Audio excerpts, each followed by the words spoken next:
মাত্র 21 দিন বা প্রায় 1 মাসের মধ্যে তুমি তোমার লাইফকে 180 ডিগ্রি চেঞ্জ করে ফেলতে পারবে। -1 থেকে +1 তুমি তোমাকে নিয়ে যেতে পারবে। জাস্ট তুমি মাত্র 1 মাসের মধ্যে নিজের আইডেন্টিটিকে চেঞ্জ করে ফেলতে পারবে। তোমার ব্রেনে সেই ক্ষমতা আছে। তুমি কোনো ব্যর্থ স্টুডেন্ট নও, তুমি কোনো খারাপ স্টুডেন্ট নও। বাজে স্টুডেন্ট আর ভালো স্টুডেন্টের মাঝখানে আসলে পার্থক্য এই 21টা দিন বা 1টা মাস। তোমার সামনে কোনো বোর্ড এক্সাম আছে বা সামনে বড় কোনো এক্সাম আছে এবং তোমার সামনে অনেক পড়ার পাহাড় অ্যান্ড তুমি সেই পড়াটাকে এখন পর্যন্ত ভালোভাবে কমপ্লিট করতে পারোনি, তুমি এখন হতাশ হয়ে আছো।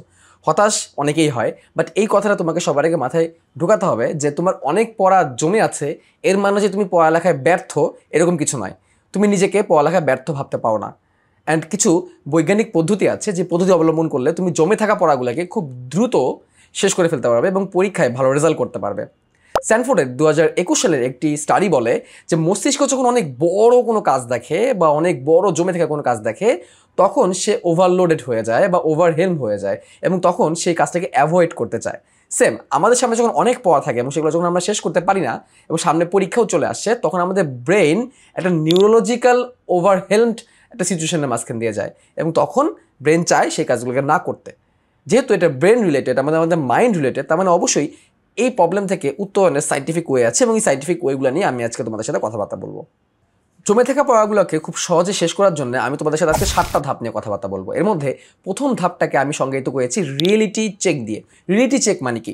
রিসার্চ বলে তোমার যে প্রবলেমগুলো আছে সেই প্রবলেমগুলোকে তুমি যদি লিখে ফেলো তাহলে যেটা হবে তোমার যে আননোন ফেয়ার বা আননোন যে ভয়গুলো আছে সেটা একটা নোন লিস্টে পরিণত হবে।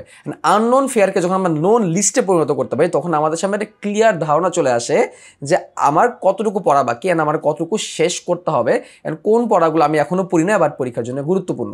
সো তোমাকে প্রথমে তোমার যে মনের যে ভয়গুলো আছে সেগুলোকে একটা নোন লিস্টে বা একটা রিটার্ন লিস্টের মধ্যে আনতে হবে এবং কোন কোন পড়াগুলো তোমার জমে আছে সেগুলোকে রিটার্ন করার জন্য তোমাকে কি করতে হবে? এখনই বসে যেতে হবে। বসে গিয়ে 10 থেকে 20 মিনিট টাইম নিতে হবে এবং 10 থেকে 20 মিনিট টাইমের মধ্যে এই পুরো লিস্টটা লিখে ফেলতে হবে যে তোমার পরীক্ষার জন্য কোন টপিকগুলো গুরুত্বপূর্ণ এবং সেখানে কোন টপিকগুলো বা কোন চ্যাপ্টারগুলো তুমি এখনো পর্যন্ত পড়ো নাই।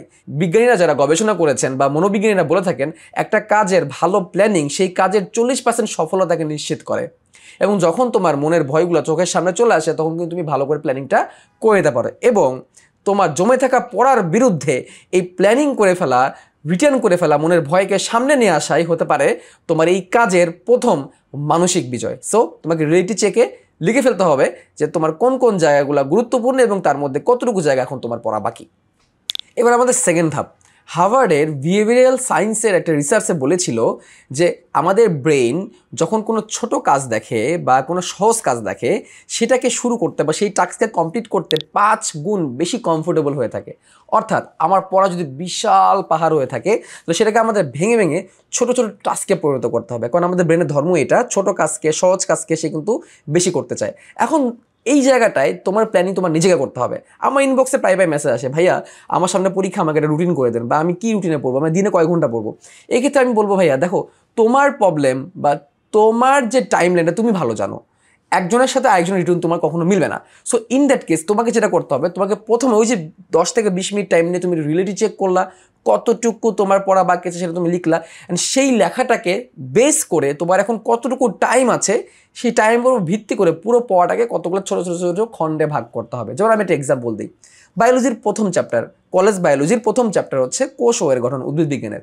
তো কোষ ও এর গঠনের মধ্যে তুমি যদি একদম শুরু থেকে পুরো চ্যাপ্টার পড়া শুরু করো, না জেনে পড়া শুরু করো, একটা সময় কিন্তু তোমার ব্রেন আবার ওভারহেলমড হয়ে যাবে, ভাববে আরে এই চ্যাপ্টার তো শেষই হচ্ছে না, এখন চ্যাপ্টারটা অনেক বড়। বাট তোমার কাছে যদি ক্লিয়ার কনসেপ্ট থাকে যে আসলে এই চ্যাপ্টারের মধ্যে এতগুলো টপিক আছে, সে এই চ্যাপ্টারের মধ্যে প্রায় 19 থেকে 20টা টপিক আছে এবং এই 19 থেকে 20টা টপিকে তুমি যদি চ্যাপ্টারটাকে ভাগ করো তাহলে কিন্তু তোমার ব্রেনের কাছে সহজ হয়ে যাবে যে তুমি জানো যে আজকে আমি কোষ প্রাচীর পড়বো, বা আজকে আমি ম্যাট্রিক্সের এই কয়টা অঙ্ক শেষ করব, বা আজকে আমি ত্রিকোণমিতির এই কয়টা অঙ্ক শেষ করব, বা আমি আজকে কেমিস্ট্রির যে দ্বিতীয় অধ্যায় আছে গুণগত রসায়ন, গুণগত রসায়নের মধ্যে আমি আজকে এই অরবিটালগুলো শিখবো। সো যখন একটা কাজ অনেক ছোট হয়ে যায় তখন সেই কাজটাকে করা কিন্তু ইজি হয়ে যায়। সো তোমার 2 নাম্বার কাজ হবে বড় টাস্ককে ছোট করে ফেলা, এবং একটা অ্যানালিসিস বলে যে মাইক্রো টাস্ক একটা কাজের এফিসিয়েন্সিকে 61% পর্যন্ত বাড়িয়ে দিতে পারে। সো বড় কাজ করে যেটা কষ্ট হয় ছোট ছোট করে ভেঙে ফেললে সেই কাজের এফিসিয়েন্সি বেড়ে যায় এবং তোমার ব্রেনও ওভারহেলমড না হয়ে কুলিং পজিশনে থেকে কাজটা করতে চায়। সেকেন্ড ধাপে আমরা তো আমাদের বড় কাজকে অনেকগুলো ছোট ছোট খণ্ডে ভাগ করে ফেললাম। এবার আমাদের ধাপ নাম্বার 3, আমাদেরকে টার্গেট সেট করতে হবে, কারণ সামনে পরীক্ষা। এখন তোমার সামনে পরীক্ষা কতদিন পরে এবং তোমার কতটুকু সিলেবাস বাকি আছে যেটা এখনও তুমি টাচই করো নাই, সেটাকে বেস করে তোমাকে এখন টার্গেট ঠিক করতে হবে। অ্যাগেইন আগেও বলেছি যেটা, এটা সবার সাথে কিন্তু মিলবে না, তোমার সাথে আরেকজনের মিলবে না, এটা তোমাকেই ঠিক করতে হবে। ধরো তোমার হাতে সময় আছে 3 মাস এবং তোমার টপিক আছে 120টা। এখন 3 মাসে 120টা টপিক, 3 মাস মানে আসলে কত দিন? 3 মাস মানে আসলে 90 দিন। 90 দিনে তোমাকে 120টা টপিক শেষ করতে হবে সে।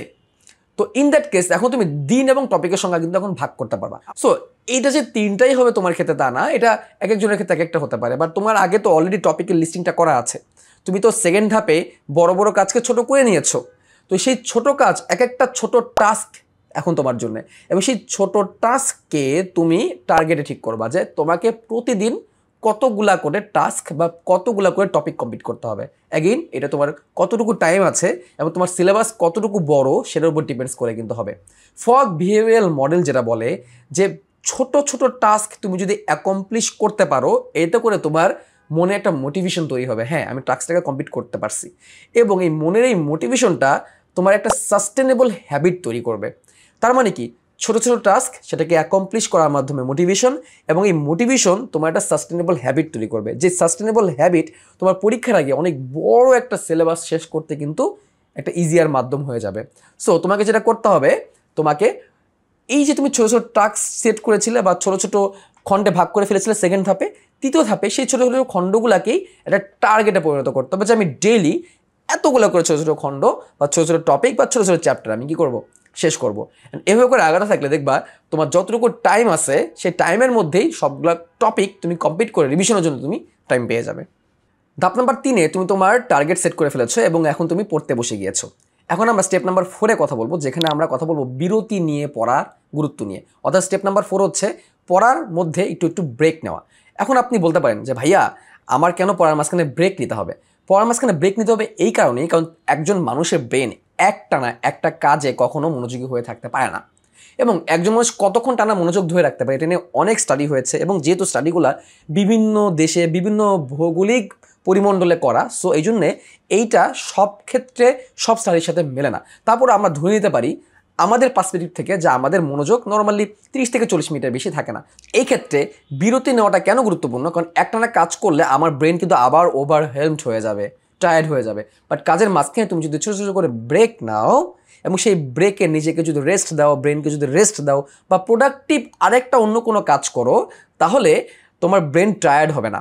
এবং এরই মাধ্যমে একটা টেকনিক চলে আসে, যেটা হয়তো তোমরা অনেকেই ইন্টারনেটে শুনেছো বা ইউটিউবে দেখেছো, সেটা হচ্ছে পোমোডোরো টেকনিক।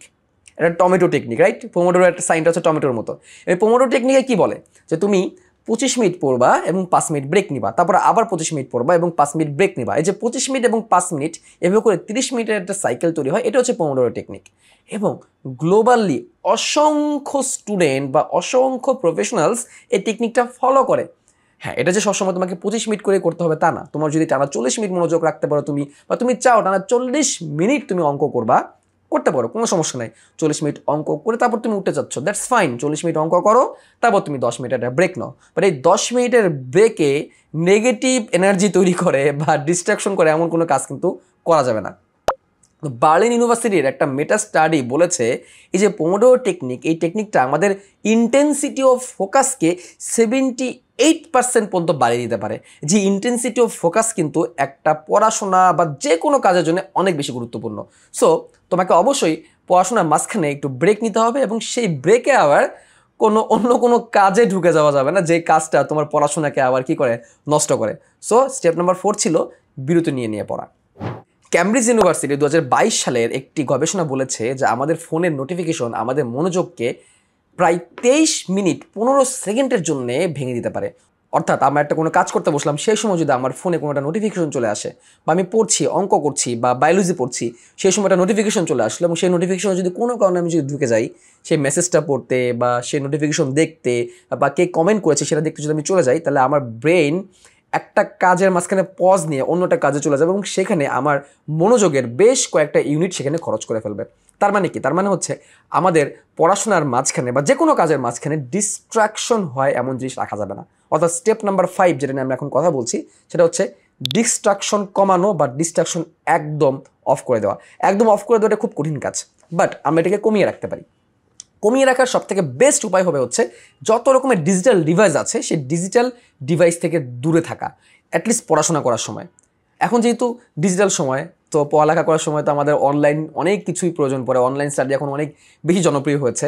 সো অনলাইনে পড়াশোনা করতে চাই কিন্তু আমাদের মোবাইল ফোন লাগে, ল্যাপটপ লাগে বা ট্যাব লাগে। সো এগুলা থাকাটা এখন একটা দৈনন্দিন জীবনের অংশ হয়ে গিয়েছে। বাট আমাদেরকে পড়াশোনার সময় চেষ্টা করতে হবে এগুলোকে যত কম সময় ব্যবহার করা যায়। এগুলোকে প্রয়োজন হলে do not disturb mode on করে আমরা তারপর পড়াশোনা করব। কারণ এই ডু নট ডিস্টার্ব মুড বা DND মুড প্রত্যেকটা মোটামুটি স্মার্টফোনে এখন আছে। এটা যদি অন থাকে তাহলে নোটিফিকেশনের পড়ার সময় আসে না, এবং আমাদের পড়ার কাজটা শেষ করার সাথে সাথে যখন আমাদের আর মোবাইল ফোন লাগছে না বা আমাদের যে ল্যাপটপটা লাগছে না, তখনই এই জিনিসগুলোকে একদম দূরে রেখে আসতে হবে। তারপর আমার নিজের প্র্যাকটিস বা ওই পড়ার রিভিশনের কাজে চলে আসতে হবে। যতটুকু সম্ভব চেষ্টা করতে হবে ডিজিটাল ডিভাইসকে একদম দূরে রাখা। আরেকটা ব্যাপার হচ্ছে ডিস্ট্রাকশন কমানোর জন্য তোমাকে তোমার পড়ার টেবিলটাকে গুছিয়ে রাখতে হবে। পড়ার টেবিলে অপ্রয়োজনীয় জিনিস রাখা যাবে না। অনেকেরই পড়ার টেবিল থাকে একদম স্তূপ হয়ে থাকে, এবং তখন দেখা যায় সে একটা নোট খুঁজবে বা সে একটা কলম খুঁজবে, তখন সেটা সে খুঁজতে অনেকটা টাইম চলে যায়। এটাও কিন্তু ব্রেনের জন্য একটা কগনিটিভ লোড।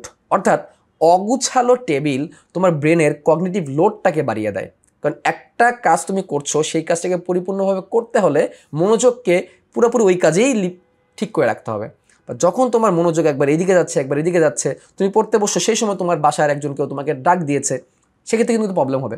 এবং ইন দ্যাট কেস তুমি যদি তোমার পড়ার টাইমটাকে ফিক্সড করে ফেলো, যেটাকে আমরা বলি ব্লক টাইম, তাহলে কিন্তু আরও ভালো হয়। কারণ ব্লক টাইম থাকলে তোমার ফ্যামিলি মেম্বার বা তোমার রুমমেটরা জানবে যে হ্যাঁ ঠিক আছে, এই লোকটা এই সময় পড়াশোনা করে, সুতরাং এই সময় তাকে ডাকা যাবে না।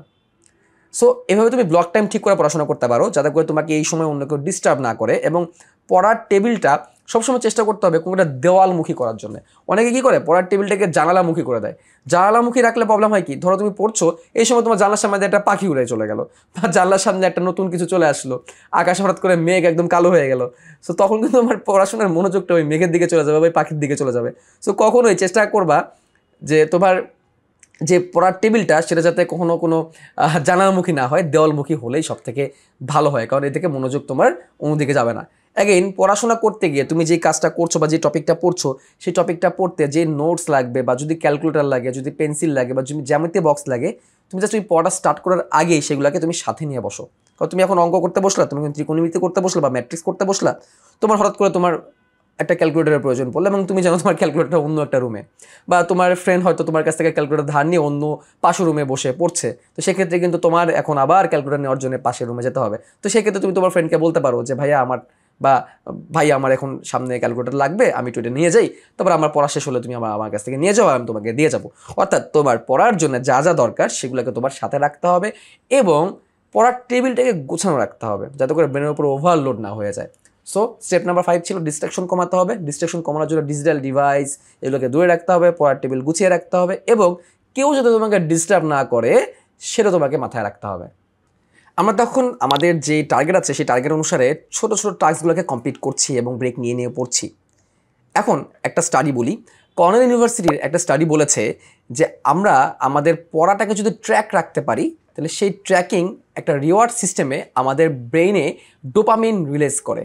অ্যান্ড ডোপামিনকে কী বলা হয়? ডোপামিনকে বলা হয় এটা মোটিভেশনাল কেমিক্যাল। এই ডোপামিন নিয়ে কিন্তু আমরা অনেক কিছু জানি, অনেক বই আছে ডোপামিন নিয়ে। অ্যাকচুয়ালি ডোপামিনটা কী করে? ডোপামিনটা আমাদের ব্রেনে একটা স্পাইক তৈরি করে। এই স্পাইকটা কি? স্পাইকটা হচ্ছে একটা আনন্দ, যে হ্যাঁ ঠিক আছে আমি আমার টাস্ক কমপ্লিট করতে পারছি। তো যে কোনো টাস্ক কমপ্লিট করলে, যেমন গেম খেলার ক্ষেত্রে একটা গেমের একটা লেভেল কমপ্লিট করলে যেরকম অনেক ভালো লাগে যে হ্যাঁ ঠিক আছে আমি একটা গেমের লেভেল কমপ্লিট করে ফেলতে পারছি, সেম আমরা যখন আমাদের টাস্কগুলোকে কমপ্লিট করবো তখন আমাদের ব্রেনে ডোপামিন রিলিজ হবে সাময়িক সময়ের জন্য, এবং এই ডোপামিন রিলিজ আমাদের একটা আনন্দ দিবে। সো এটাকে আমরা কখন আরও ভালো করে কাজে লাগাতে পারবো? যখন আমরা টাস্কগুলোকে ট্র্যাক করতে পারবো। আমরা শুরুতেই কিন্তু কোন কোন পড়াগুলো আমাদের বাকি এবং সেগুলোকে ছোটো ছোটো খণ্ডে ভাগ করে একটা টার্গেট সেট করেছিলাম, এবং আমরা এখন আমাদের স্টেপ নাম্বার 6-এ সেটাকে ট্র্যাক করব। অর্থাৎ আমাদের স্টেপ নাম্বার 6-এর টাইটেল হচ্ছে ট্র্যাকিং। আমাকে ট্র্যাক করতে হবে যে আমি কতটুকু পড়া পড়েছি। সো আমি প্রথমে যে লিস্টটা করেছিলাম যে আমার এইটুকু পড়া বাকি, সেই লিস্টের পাশে আমরা একটা টিক চিহ্ন দিব, অন্য একটা কালির কলম ব্যবহার করলে এটা বেশি ভালো, এটা সহজে ভিজিবল হয়, একটা কন্ট্রাস্ট তৈরি হয়। সো আমাদের এই টাস্কগুলো বাকি এবং এগুলো আমরা কমপ্লিট করেছি, একটা কমপ্লিট করলেই সেখানে আমরা একটা টিক মার্ক দিব। কারণ টিক মার্ক দিলেই আমাদের ব্রেনের মধ্যে ডোপামিন রিলিজ হবে, একটা মোটিভেশন তৈরি হবে যে ইয়েস আমি কি করছি, আমি এই পড়াগুলোকে শেষ করছি। এবং এই ডোপামিন রিলিজটা আস্তে আস্তে তোমার জন্য পজিটিভ হয়ে যাবে। ডোপামিন রিলিজটাকে অনেকে নেগেটিভ হিসেবে বলতে চায়, বাট আসলে আমরা যদি কোনো নেগেটিভ বিষয়কে আমার নিজের মনের কমান্ডে নিয়ে আসতে পারি, তখন কিন্তু সেই নেগেটিভ জিনিসটা আমাদের জন্য পজিটিভ হয়ে যায়। কারণ যখন ফোনে নোটিফিকেশন আসে তখনই কিন্তু ব্রেনে ডোপামিন রিলিজ হয়, বাট সেই ডোপামিনটা কিন্তু আলটিমেটলি আমাদের জন্য নেগেটিভিটি তৈরি করে। বাট যখন আমরা সেই ডোপামিনটাকে একটা ভালো কাজে ব্যবহার করতে পারবো, তখন কিন্তু আমাদের মনের মধ্যে কিন্তু কাজগুলোকে কমপ্লিট করার জন্য আরও আগ্রহ তৈরি হবে। এবং তুমি দেখবে যখন তোমার এই টিক চিহ্নের পরিমাণ বাড়তে থাকবে, প্রতিটা টিক চিহ্ন তোমার ডোপামিন রিলিজকে আরও বাড়িয়ে দেবে, অর্থাৎ সেই টাস্ককে কমপ্লিট করার আরও একটা আগ্রহ দিন দিন বাড়তে থাকবে। সো আমাদের কি করতে হবে, আমি কতটুকু পড়া পড়েছি সেটাকে ট্র্যাক করতে হবে। Small repeated wins create identity shift, অর্থাৎ ছোট ছোট করে বারবার জিতলে নিজের পরিচয়টাই পরিবর্তন হয়ে যায়, নিজের কনফিডেন্সটাই চেঞ্জ হয়ে পজিটিভ দিকে চলে যায়। কে বলেছে কথাটা? বিশ্বের বিখ্যাত একটা বই, অভ্যাস পরিবর্তনের জন্য যেই বইটাকে অনেকে একটা রোল মডেল বই হিসেবে চিন্তা করে, সেই বইটার নাম হচ্ছে অ্যাটমিক হ্যাবিটস। এবং এই অ্যাটমিক হ্যাবিটস বইয়ের মধ্যে জেমস ক্লিয়ার এই কথাই বলেছেন যে আমরা যখন ছোট ছোট কাজ অ্যাকমপ্লিশ করার মাধ্যমে আমার মনের ভিতরে মোটিভেশন তৈরি করি, এবং সেই মোটিভেশনটা একসময় আমার ব্রেনকে আমার নিজের পরিচয়টাই বদলে দেয়।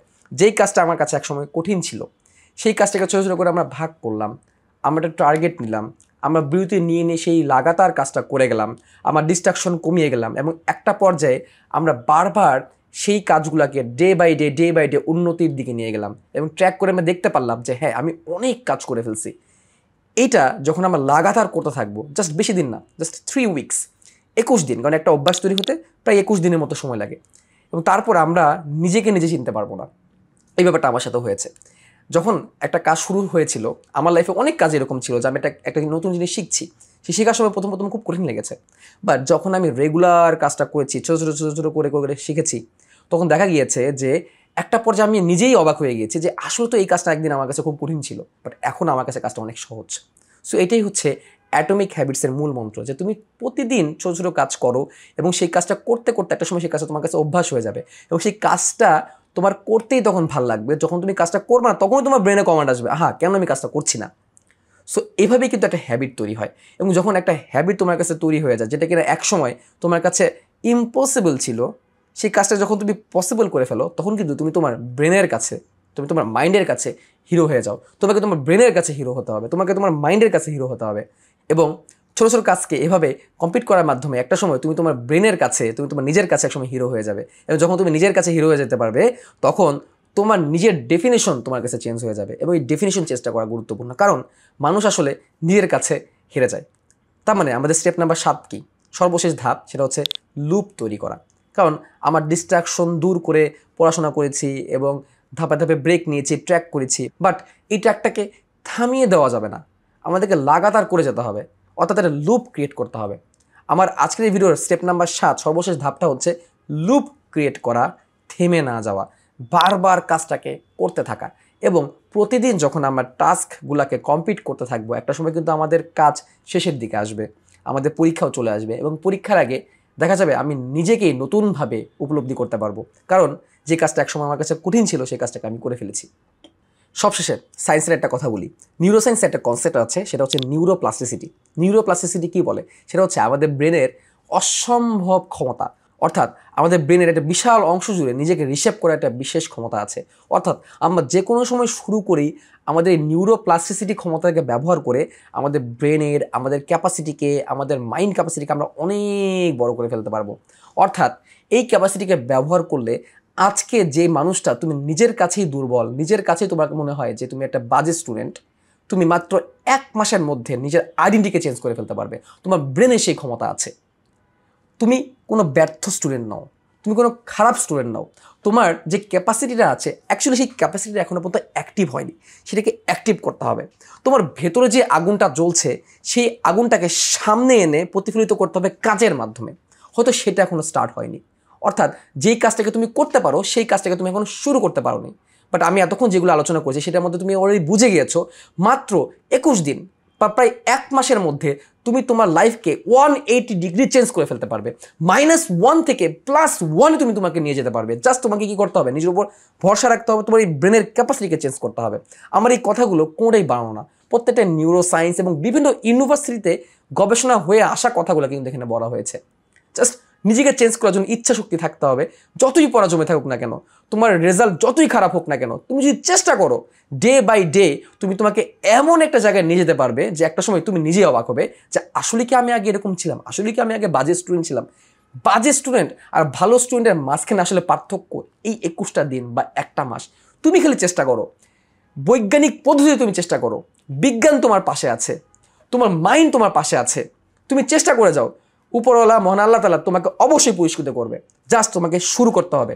যতই পড়া জমে থাকুক না কেন, যে ধাপে ধাপে 7টা প্ল্যান বলেছি সেই প্ল্যান অনুসারে তুমি তোমার কাজটা করে যাও, ইনশাল্লাহ যতই পাহাড় সমান পড়া তোমার জমে থাকুক না কেন, তোমার পড়া শেষ হবে, তুমি ভালো রেজাল্ট করবা ইনশাল্লাহ। জাস্ট চেষ্টা করতে থাকো।